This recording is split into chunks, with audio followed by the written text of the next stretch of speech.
있다고 불가항력을 선언했습니다. 국제 유가는 심리적 저항선인 배럴당 100달러 선을 뚫었습니다. 첫 소식 박일중 특파원입니다.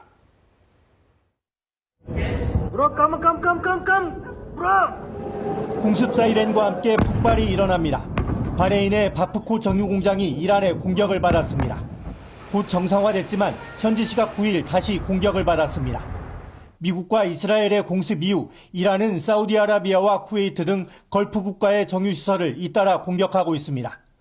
호르무즈 해협을 봉쇄 중인 이란은 유조선은 물론 컨테이너선, 예인선까지 마구잡이로 공격하고 있습니다. 이라크와 아랍에미리트, 쿠웨이트 등이 석유 생산량을 줄인 데 이어 결국 바레인도 약속된 물량을 공급할 수 없다는 불가항력을 선언했습니다. 유가도 우리 시간으로 오늘 아침에 시작된 국제 원유 시장에서 1배럴에 100달러를 훌쩍 넘으며 폭등세를 보였습니다. 100달러를 넘은 건 2022년 중반 이후 처음입니다. 한때 120달러 턱 밑까지 올라 중동 사태 발발 이전과 비교할 때 60에서 70%가 넘는 상승률을 기록하기도 했습니다.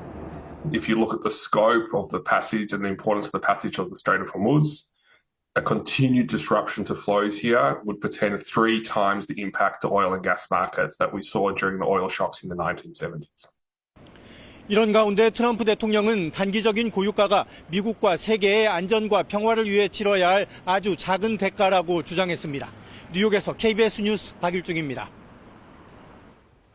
네, 유가 급등에 환율과 증시는 요동쳤습니다. 원달러 환율은 심리적 마지노선 1,500원 선에 육박했습니다. 코스피는 새파랗게 질렸습니다. 최인영 기자입니다. 주말을 지나 문을 연 시장에서 원달러 환율은 단번에 19원 넘게 뛰었습니다. 1달러에 1,495원 50전.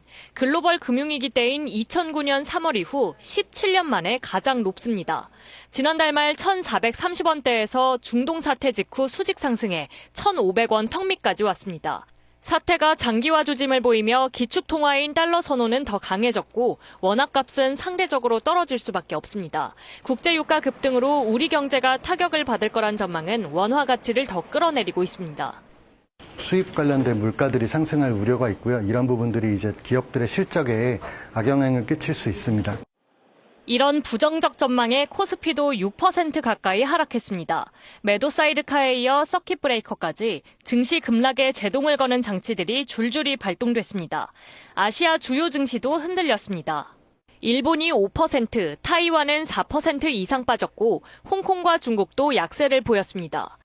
원유 공급망에 있어서 가장 큰 차질을 받는 지역은 아무래도 아시아 시장일 것 같습니다. 이러한 부분이 다른 지역에 비해서 아시아 증시의 어떤 급락폭 자체를 좀 더 확대시키고 있다라고 좀 봐야 될 것 같습니다. 빚내서 투자하는 이른바 B2가 사상 최고치를 기록하고 있는 가운데 주가 급락으로 강제 처분이 이어질 거란 위기감도 커져 금융당국이 긴급 점검회의를 열기도 했습니다. KBS 뉴스 최인영입니다. 국내에서도 기름값이 폭등세입니다. 이재명 대통령은 석유 최고가격 제도의 도입을 거듭 지시했습니다. 관련 절차에 속도가 붙을 걸로 보입니다. 손서영 기자입니다. 가격을 올릴 때는 빠르게, 내릴 때는 천천히.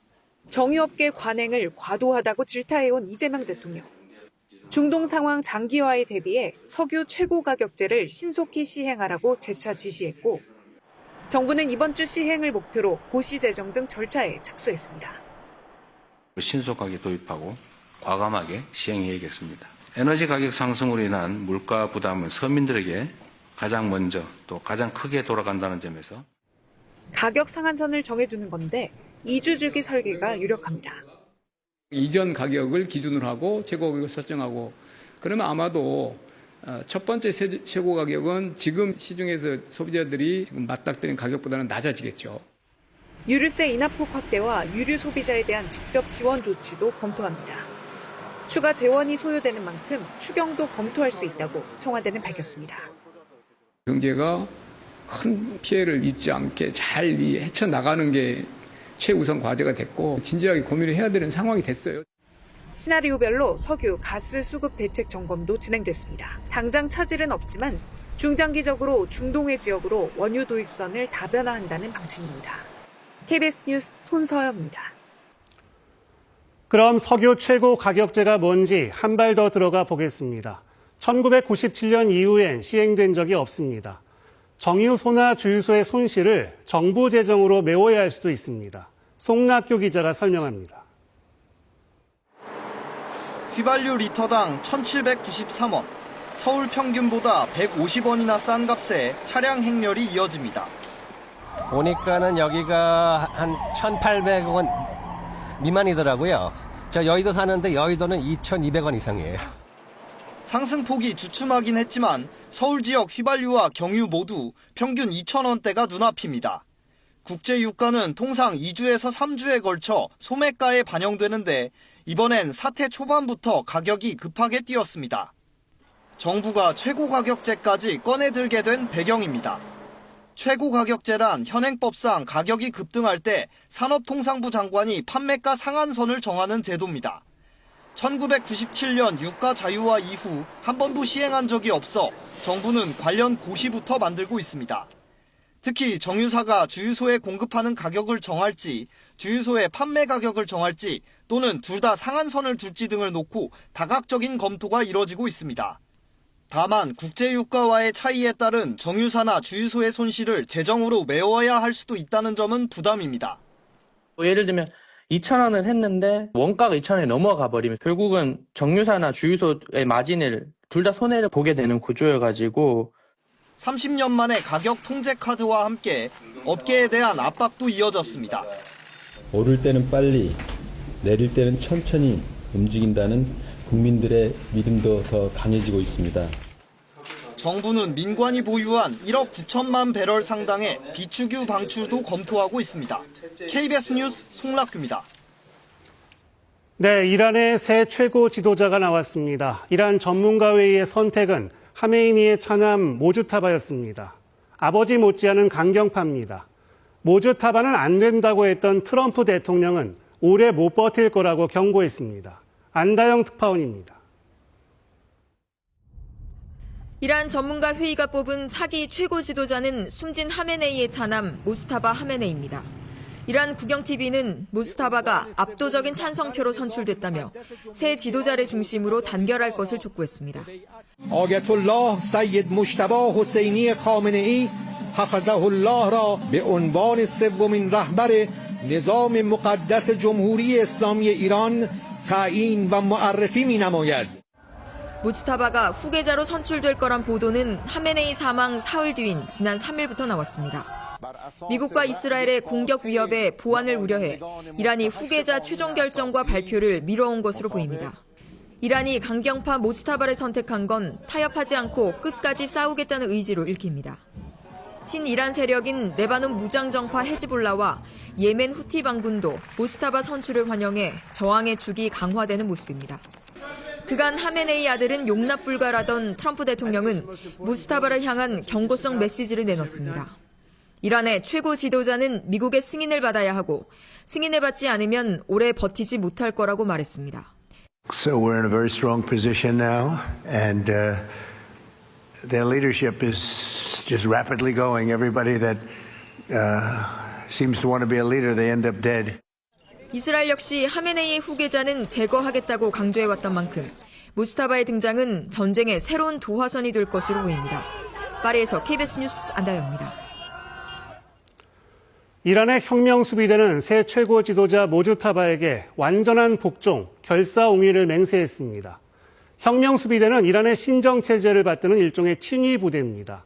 김지숙 기자가 설명합니다. 완전한 복종. 이란의 새 최고 지도자 모즈타바에게 이란 혁명수비대가 절대 충성을 맹세했습니다. 걸프국들 공격을 안 하겠다는 페제시키안 대통령의 말은 무시하고 최고 지도자를 결사옹위한 겁니다. 그야말로 대통령 뺨 때리는 권력입니다. 실제로 2009년 혁명수비대 사령관이 회의 도중 대통령의 뺨을 때린 일화도 있습니다. 그런 혁명수비대가 유일하게 떠받드는 사람, 바로 이란 최고 지도자입니다. 왜 그럴까요? 이란 혁명수비대는 과거 이란 왕정이 무너지면서 쿠데타를 일으킬지 모르는 기존 정규군을 견제하기 위해 만들어졌습니다. 공식 명칭은 이슬람 혁명수비대. 주로 국경을 지키는 정규군과는 달리 혁명수비대는 이란의 신정체제를 지킵니다. 자원 입대 방식이라 정규군보단 규모가 작습니다. 그래도 육해공군과 민병대, 탄도미사일 지휘 통제권까지 갖고 있습니다. 이란 최고 지도자가 된 모즈타바는 혁명수비대의 최고 통수권을 행사하게 됩니다. 아버지 하메네이는 아들이 후계자가 되는 걸 원하지 않았지만 강경파가 주도하는 혁명수비대가 밀어붙인 거란 분석도 나왔습니다. حداقل برای یک جنگ تمام عیار 6 ماهه پر شدت با همین ریتم فعلی آمادگی کامل دارن. 트럼프가 공개적으로 참수작전까지 예고한 상황에서 모즈타바의 등장은 전쟁 장기화를 의미하는 걸로 보는 시각이 우세합니다. He's very close to the Revolutionary Guards. He is one who believes in the use of force against both domestic opponents and foreign adversaries. 이란의 친미 정권을 안치려 했던 트럼프의 계획이 실패로 돌아가면서 베네수엘라 모델은 이란에서 실현될 수 없게 됐습니다. KBS 뉴스 김지숙입니다. 자, 그럼 이 시각 중동을 연결해 보겠습니다. 김계영 특파원이 두바이에 있습니다. 러시아가 중동 사태에 개입하고 있는 듯한 그런 내용의 언급이 나왔습니다. 무슨 얘기입니까? 네, 아라그치 이란 외무장관이 미국 MBC 방송과의 인터뷰에서 이란과 러시아는 전략적 파트너이며 러시아가 여러 경로로 돕고 있다고 말했습니다. 먼저 인터뷰 내용 들어보시죠. Well, we have a strategic partnership with Russia. So that's a yes. And well, a military cooperation between Iran and Russia is not something new. It's not a secret. It has been in the past and is still there and will continue in the future. 최근에 러시아가 중동 내 미군 위치 등을 이란에 공유하고 있다는 보도가 나와 논란이 컸습니다. 이걸 이란 외무장관이 직접 인정한 건 아니지만 러시아의 전쟁 개입은 기정사실로 굳어지는 분위기입니다. 자, 그곳 아랍에미리트 하늘엔 이란 드론이 침투하고 있다고요? 그래서 헬기로 드론을 요격하고 있다고 하죠? 네, 이란 드론 요격에 아랍에미리트가 헬기를 동원하고 있습니다. 지금 보시는 화면이 아랍에미리트 영공에 침투한 이란 드론을 헬기가 요격하는 장면입니다. 헬기가 기관총 사격을 하자 드론이 폭파되는 걸 확인할 수 있습니다. 요격 미사일 사용량이 늘면서 재고를 일정 수준으로 유지하기 위해 헬기가 동원된 걸로 보입니다. 지금까지 두바이에서 전해드렸습니다. 네, 김혁 한국외대 페르시아어 이란학과 교수 나와 있습니다. 자, 이란의 선택은 하메네이의 차남 모주타바였습니다. 이 결과 어떻게 보시나요? 존립을 건 전쟁 중이라는 비상 상황을 좀 타개하기 위한 고육책으로 보입니다. 단순한 지도자 교체가 아닌 미국과 이스라엘의 공습에 의한 하메네이의 죽음을 순교로 부각하면서 보수 강경파의 핵심인 혁명수비대와 바시제들의 결속을 강화하고자 하는 의도로 보입니다. 모주타바는 반미 강경파로 알려져 있잖아요. 그건 행적이 어땠습니까? 지난주 사망한 알리 하메네이의 경우는요, 일대 최고 지도자인 루올라 호메이니와는 다르게 종교적인 기반이 취약했습니다. 그러다 보니까 최고 지도자실을 설립을 해서 혁명수비대와 아주 굳건한 관계를 가지고 있었는데요. 그 겉으로 드러나지는 않았지만 이 최고 지도자실을 통해 가지고 강력한 실세의 역할을 해왔던 인물이기 때문입니다. 네, 결국 부자 세습인데요. 논란이 없을까요? 제3대 무지타파 하메네이 체제에서 이 세습에 대한 논란으로 인한 정통성에 대한 논란은 지속적으로 제기될 것으로 보입니다. 아시다시피 이 현재 이란 이슬람 공화국 체제는 기존의 팔레비 세습 왕정 체제에 대한 국민들의 반발의 결과물로서 나타난 거기 때문이죠. 네. 자, 그러면 이제 모주타바가 어떻게 나올까요? 지금 이제 현재 본인의 부친과 일가족들을 살해한 당사자들과 어떤 대화의 장으로 나오기에는 사실 쉽지 않을 것 같습니다. 네. 하지만 본인이 이제는 최고 지도자가 된 이상에서 본인의 체제를 유지하기 위해서는 이란에서는 지금 현재 그 임계치에 달한 경제난을 극복해야 된다는 당면 과제가 있습니다. 네. 이 당면 과제를 해결하기 위해서는 결국에는 이 경제난을 극복해야 되고 이 경제난 극복을 위해서는 결국은 제재를 해제해야 된다는 숙제가 있기 때문에 네. 아주 조심스럽게나마 그 서방과의 또 미국과 이스라엘 간의 좀 대화를 예상해 볼 수 있지 않을까 싶습니다. 네. 모즈타바는 안 된다고 했던 트럼프 대통령이 이제 어떻게 나올지도 상당히 관심이 갑니다. 예. 아마 이 부분이 가장 관건일 것 같습니다. 만약에 트럼프 대통령이 기존에 언급했던 것과 같이 모즈타파만큼은 안 된다. 그리고 누구든 지도자가 됐을 경우에는 또 다른 암살을 시도할 것이다. 라고 이렇게 얘기한 만큼 만에 하나 그 무즈타파에 대한 또 참수가 이어진다 그러면 사실 이 국면은 더욱더 어둠 속으로 좀 빠져들 것 같은 생각을 해볼 수 있을 것 같습니다. 네. 지금 미국과 이스라엘이 특수부대 투입을 검토 중이라는 얘기가 있죠. 이게 구체적으로 어떤 시나리오인가요? 자, 이란이 현재 60% 고농축 우라늄 450kg을 보유했다고 추정하고 있습니다. 이는 90%까지 이제 추가로 농축을 했을 경우에는 핵탄두 한 11개에서 12개 정도를 제조할 수 있는 분량인데요. 이 부분에 대해서 이번에 이 특수부대들이 이란에 침투를 해서 현지에서 제거를 한다든지 아니면 희석을 시키든지 탈취를 하겠다라는 그런 의도로 보이고 있습니다. 네. 그리고 이 부분도 궁금하더라고요. 쿠르드족 얘기를 좀 해보겠습니다. 트럼프 대통령이 쿠르드족의 참전을 찬성한다고 하더니 말을 바꿨습니다. 이거 어떻게 봐야 되나요? 사실 지난 한 8일 정도 된 지금 시점에서 봤을 때 트럼프 대통령의 이런 수사가 일관적이지는 못했습니다. 그리고 이 쿠르드족의 이 투입에 대해서는 많은 전문가들이 부정적인 시각을 가지고 있었던 것이고, 그리고 만일 쿠르드족이 투입이 됐을 경우에는 이란 내에서 국민들의 반감도 충분히 좀 기대된 이 분열이 일어날 수 있기 때문에 이 부분에 대해서는 트럼프 대통령의 입장도 선회한 것으로 보입니다. 네. 중요한 건 이 부분이겠죠. 이 전쟁이 장기전이 될 것이냐, 단기전이냐, 아직도 잘 모르겠는데요. 개인적으로는 어떻게 내다보십니까? 사실 이번 전쟁은 작년 6월에 있었던 12일 전쟁과는 좀 다르게요. 미국이 주도를 하고 있습니다. 네. 미국이 주도하고 있다라는 부분은 결국에는 미국이 끝낼 수 있다라는 부분이거든요. 네. 지금 현재 트럼프 대통령에게는 사실 지금 이 전쟁의 일방적인 승리를 선언하고 나와도 크게 정치적인 부담이 없을 것 같습니다. 이미 최고 지도자 하메네이를 제거를 했고, 그리고 핵 프로그램 시설에 대한 것들도 기반 시설도 많이 파괴를 했던 것이고, 또 가장 문제가 됐던 탄도미사일 기지나 이런 지휘부들을 살해를 했기 때문에 사실 트럼프 대통령 입장에서는 이 부분에 대해서는 어느 정도 자신감을 가지고 있는 것 같습니다. 네, 말씀 듣고 보면 결국 많은 부분들이 트럼프 대통령의 선택에 달려있는 것 같은데, 아쉽게도 그렇습니다. 트럼프 대통령의 속내는 뭘까요?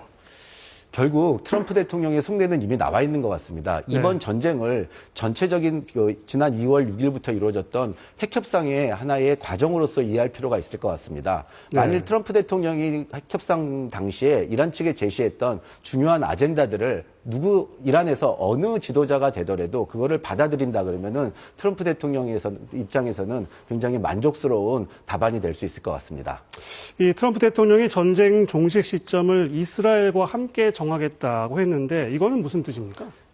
결국 이 부분도 앞서 말씀드린 것 같이 이 트럼프 대통령 본인이 결국에는 이 전쟁을 종식시킬 수 있다라는 한 일련의 좀 자신감의 표현인 것 같습니다. 하지만 우방이었고 이번에 전쟁의 당사국이었던 이스라엘의 의견을 어느 정도는 참고를 하겠다라는 그런 의도로 해석해 볼 수 있을 것 같습니다. 네, 이 전쟁이 장기전이 될 것이냐 단기전이 될 것이냐 이번 주가 상당히 중요할 것으로 보이는데 지금 주변국들은 어떤 형태로 나오게 될까요? 사실 가장 지금 이 전쟁을 통해서 피해를 본 당사자들은 이제 걸프 지역에 있는 걸프 왕정 국가들이라고 볼 수 있을 것 같습니다. 이 걸프 왕정 국가들이 전혀 예상치 못했던 소위 그 자국의 방어를 위해서 유치를 했던 미군 기지가 결국에는 이란의 표적이 되면서 본인들이 굉장히 큰 타격을 입었고요. 또한 지금 호르무즈 해협이 봉쇄되어 있다는 것은 본인들이 팔아야 될 원유를 밖으로 내보내지도 못하지만 본인들이 받아야 될 식량이나 이런 자원들에 대한 내부로의 유입도 지금 제한이 되어 있는 상황이기 때문에 굉장히 이런 부분에 있어서는 혼란이 가중될 것 같습니다. 그렇다면 이란도 계속 이 호르무즈 해협을 봉쇄하기는 좀 어려울 걸로 보인다는 말씀인가요? 네. 결국 미국의 공습이 중단되는 시점이 결국에는 이 전쟁의 종전 시점이라고 저는 생각을 하고 있습니다. 네.